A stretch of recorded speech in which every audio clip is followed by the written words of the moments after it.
Welcome all. इस video में हम निफ्टी का एनालिसिस देख लेते हैं। कल हम किस तरह से ट्रेड प्लान कर सकते हैं, क्या इंपॉर्टेंट लेवल्स होगी निफ्टी में कल के लिए। ठीक है, और देखिए आज थी निफ्टी की वीकली एक्सपायरी। वैसे मोमेंटम अगर देखा जाए अच्छा खासा है, डाउन साइड का मोमेंटम निफ्टी ने दिया है। ठीक है, अब कल हमने क्या एनालिसिस किया था। आज मार्केट छोटा सा गैप अप हुआ है। गैप अप की केस में हमने क्या डिस्कस किया था कि यहाँ से ऊपर से मैंने आपको दिखाया था कि एक ऐसी ट्रेंड लाइन आ रही है, और हमने डिस्कस ये किया था कि गैप अप भी होता है तो यहाँ पे लेवल भी है, मार्क किए थे हमने 22,025। इस लेवल के ऊपर जब तक जाके सस्टेन नहीं करेगा कॉल साइड का ट्रेड नहीं लेंगे। मार्केट गैप अप हुआ लगभग यहाँ पे। देखिए ये पहली कैंडल आप देख सकते हो, एक कैसी हैमर जैसी कैंडल बनी, मतलब उसने नीचे आई थी, कोशिश की ऊपर जाने की, और यहाँ पे थोड़ा सा कंसोलिडेट भी कर रहा था मार्केट। मतलब मार्केट कोशिश कर रहा था ऊपर जाने की, लेकिन अनफॉर्चुनेटली नीचे आया, क्योंकि यहाँ पे एक लेवल भी है 22,000 की, 22,000 की लेवल, और 22,000 मतलब एक साइकोलॉजिकल रेजिस्टेंस। तो मार्केट उसको नहीं सस्टेन कर पाया, नीचे आया। अब नीचे आया तो हमारा एनालिसिस क्या था, नीचे सपोर्ट कहाँ पे था, एग्जैक्टली सपोर्ट इस लेवल के आसपास हमारा सपोर्ट आ जाता है 21,890 का हमारा सपोर्ट था, राइट। 21,890 का यहाँ पे सपोर्ट था। अब देखिए सिंपल है, हमने डिस्कस क्या किया था कि अगर यहाँ नहीं सस्टेन करता है, ऊपर नीचे भी आता है, तो कहीं ना कहीं 21,890 के ऊपर ऊपर वो सस्टेन करके कोई ब्रेकआउट वगैरह क्रिएट करना चाहिए।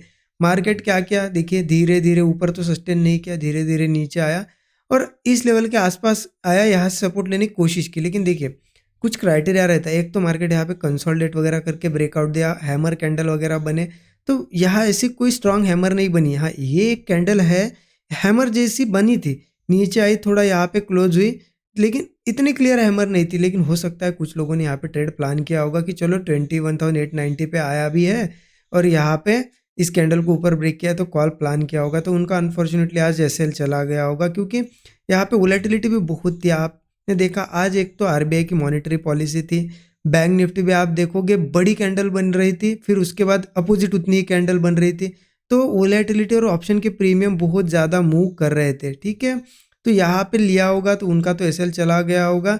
ये कैंडल उतनी कोई खास नहीं थी, लेकिन चलो हैमर समझ के लिया होगा किसी ने, तो उनका एसएल चला गया। उसके बाद हमारा पुट साइड का प्लान कब था, हमने क्या डिस्कस किया था पुट के लिए कि नीचे 21,850 लेवल, यहाँ पे लेवल आ जाती है, और 21,850 इसके नीचे हम पुट लेंगे। लेकिन देखिए पुट लेने के लिए कुछ क्राइटेरिया होता है। इसके नीचे जिन्होंने लिया उनको प्रॉफिट बना होगा, जैसे इसके नीचे गया मार्केट लिया तो उनको ये 2 कैंडल में बहुत बड़ा प्रॉफिट मिल गया। लेकिन देखिए क्राइटेरिया क्या होता है, एक तो इसके ऊपर ऊपर ही कहीं कंसोलिडेट वगैरह करके वो ब्रेक करे, ठीक है, या फिर मार्केट क्या करे, एक तो इसके नीचे जाए, यहाँ पे कंसोलिडेट करके नीचे ब्रेक करे तो हम पुट लेते। तो यहाँ पे मार्केट ने देखिए कंसोलिडेशन किया, ज़रूर किया, लेकिन थोड़ा सा ऊपर के लेवल पे किया, एग्जैक्ट इस लेवल पे नहीं किया। तो उन्होंने यहाँ कंसोलिडेशन समझ के यहाँ कहीं ट्रेड लिया होगा तो ठीक है, प्रॉफिट बना होगा, लेकिन उतना कुछ क्लियर नहीं था। मैंने तो क्लियरली आपको बता रहा हूँ, मैंने आज अवॉइड किया मार्केट को, क्योंकि यहाँ पे भी देखिए मार्केट ऊपर की लेवल पर कोई सस्टेन नहीं कर रहा था, सपोर्ट पे भी कुछ खास नहीं बनाया। 850 ब्रेक किया तो वो भी कैसे किया, यहाँ पे हमारा जो क्राइटेरिया क्या रहता है कि कंसोलिडेशन करके या कुछ करे तो मार्केट में हम ट्रेड बना सकते हैं। मार्केट ऊपर से गिरते हुए देखिए यहाँ से आया इतनी दूर से और ब्रेक किया, ये कंसोलिडेशन मुझे कुछ खास नहीं दिखा था। तो इतनी दूर से जब जाता है तो हम यहाँ पे चलती हुई ट्रेन में कभी भी एंट्री नहीं लेते हैं, क्योंकि यहाँ एंट्री लेना मतलब खतरा। यहाँ पे हो सकता है थोड़ा कंसोलिडेट करके ऊपर आए, एसएल खा के नीचे जाए ना। हमें क्या चाहिए, थोड़ा क्लियर सेटअप। तो मैंने तो सिंपली अवॉइड किया, और क्योंकि आरबीआई मॉनेटरी पॉलिसी थी, मार्केट भी बहुत ज़्यादा यहाँ पे बड़े बड़ी कैंडल्स बना रहा था। यहाँ पे देखिए बड़ी रेड, फिर बड़ी ग्रीन, फिर बड़ी रेड, तो इस वजह से यहाँ पे एसएल से अच्छा है अवॉइड कर दिया। आपने अगर ट्रेड प्लान किया होगा, प्रॉफिट किया होगा, तो ज़रूर यहाँ पे कमेंट में बताइए, या फिर आपका आज लॉस हुआ ये भी ज़रूर कमेंट में बताइए, सो दैट मुझे भी पता चलता है कि आपने किस तरीके से प्लान किया ट्रेड। ठीक है, अब देखिए कल है फ्राइडे, कल कैसे ट्रेड प्लान करना है वो भी बहुत ज़्यादा इंपॉर्टेंट है। उसके लिए मैं पहले आपको डेली चार्ट दिखा देता हूँ। देखिए डेली चार्ट पर एक चीज़ तो हमें समझनी पड़ेगी। अभी मार्केट में एक क्या होता है ना, एक क्लियर ट्रेंड होता है, ठीक है, एक क्लियर ट्रेंड होता है और एक साइडवेज जोन होता है। अब देखिए ये जो है ना, ये ऊपर जा रहा था कंटिन्यू, इसे क्लियर ट्रेंड कहते हैं। क्लियर ट्रेंड अगर अपसाइड का रहा तो हमें पता है कि हमें कॉल साइड के ट्रेड प्लान करना है। मार्केट का अगर ट्रेंड डाउन रहा तो हमें पता है पुट साइड के ट्रेड प्लान करने होते हैं। ठीक है, ज़्यादा प्रेफरेंस हम डाउन साइड के समय पुट साइड को देते हैं, लेकिन मार्केट यहाँ पे आपको बता रहा हूँ कि एक ट्रेंड में नहीं है। ऐसा अगर मैं आपको बताऊँ इतना सा जोन, तो ये क्या दिख रहा है, मार्केट कंसोलिडेशन जोन में। अब कंसोलिडेशन में ये भी नहीं बोल सकते हम कि मार्केट में कॉल ही लेना है या फिर पुट ही लेना है, क्योंकि ये दोनों साइड मूव कर सकता है। तो अपॉर्चुनिटी दोनों साइड की होती है, कॉल साइड के भी ट्रेड बनते हैं, पुट साइड के भी ट्रेड। सिर्फ हमें यहाँ पे लेवल्स फाइंड करनी होती है कि कौन सी लेवल के नीचे पुट ले सकते हैं और कौन सी लेवल के ऊपर कॉल वगैरह प्लान कर सकते हैं, क्या सेटअप बन सकता है। तो उसके लिए मैं आपको 15 मिनट चार्ट पे समझा देता हूँ। सिर्फ ध्यान रखना ट्रेंड क्लियर नहीं है, अगर आप पोजिशनली कुछ प्लान कर रहे हो तो थोड़ा सोच समझ के ही करना।